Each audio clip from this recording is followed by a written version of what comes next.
What is a dad? Odds are, if you're here right now, you're one. If you stick around with me for a couple of minutes, we're going to talk about what dads used to be. We're going to talk about what society thinks we should be doing. And we're going to talk a little bit about what we actually are in today's world. Now, when I think of a dad, I think of strong emotional provider. I think of life coach, or like grill master, Uber driver, and human ATM machine. Historically speaking, dads had a very clearly defined role. You worked, you provided, you fixed things, and you said life-altering, life-changing wisdom like, "Because I said so." Now, growing up, I feel like my family was pretty similar to a lot of the families that were around us growing up. We had a two-parent household, a couple of kids running around, and mom was at home taking care of all of us, and dad was out there busting his butt hour after hour after hour, working with the cattle, working with the corn, and he was definitely the authority in the house, and you knew it. He was the strong guy. He was the tough guy. He was the one mom would say, "Hey, you just wait until your dad gets home." My dad was not the "because I said so" kind of guy. He definitely led with a little bit of fear, but like a good fear, like a healthy level of fear. We knew that he meant business when it was time to get things done, and so we respected him greatly. But he was definitely the provider. He took care of us, and we all knew that. And I don't think there was a single day that we went without thinking that he loved us, or knowing it deep down in our hearts, absolutely 100%, that he loved us with everything he was. And we knew that he was doing all of that work that he was doing to show us love. And I don't know how he was able to do that without saying it, but he did. And I'm grateful. I mentioned that he did all that without saying that "I love you." He was able to convey the love in whatever amazing way he was able to. And I know it was just because of that generation, that way that dads raised kids back then. Dads weren't expected to be emotionally expressive. Love was shown by a firm handshake, putting food on the table, and maybe standing silently in the doorway, making sure nobody died. Parenting used to be very divided. Mom ran the home, and dad ran everything else. And back then, it made sense. But times have changed.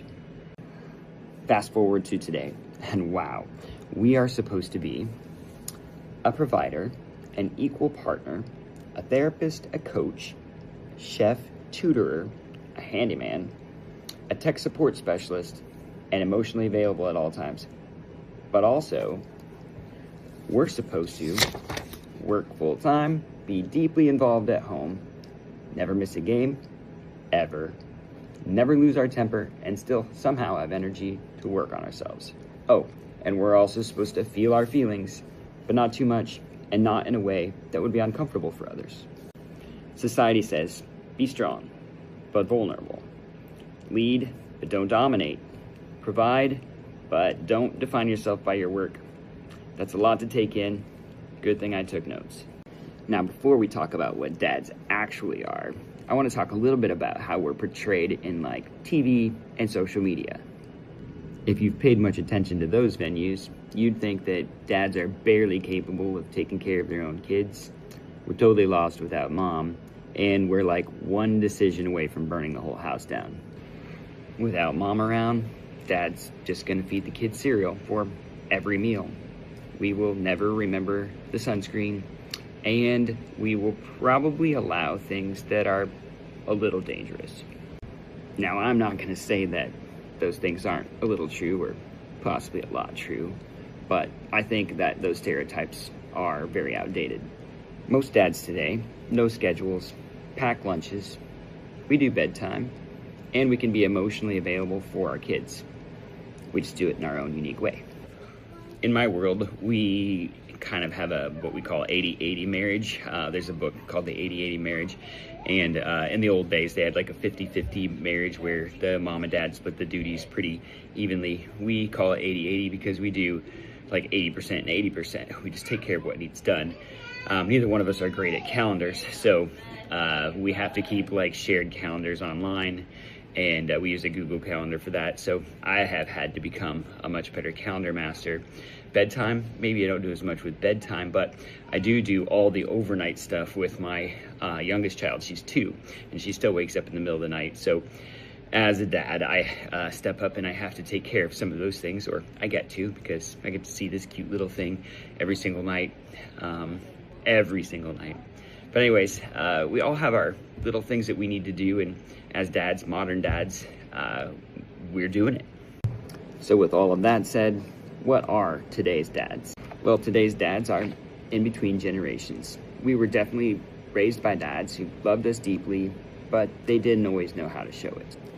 Having that as our model, I see most of us trying to keep that strength, but we also want to be able to add that emotional connection and probably try to eliminate some of the things that maybe we perceived as mistakes.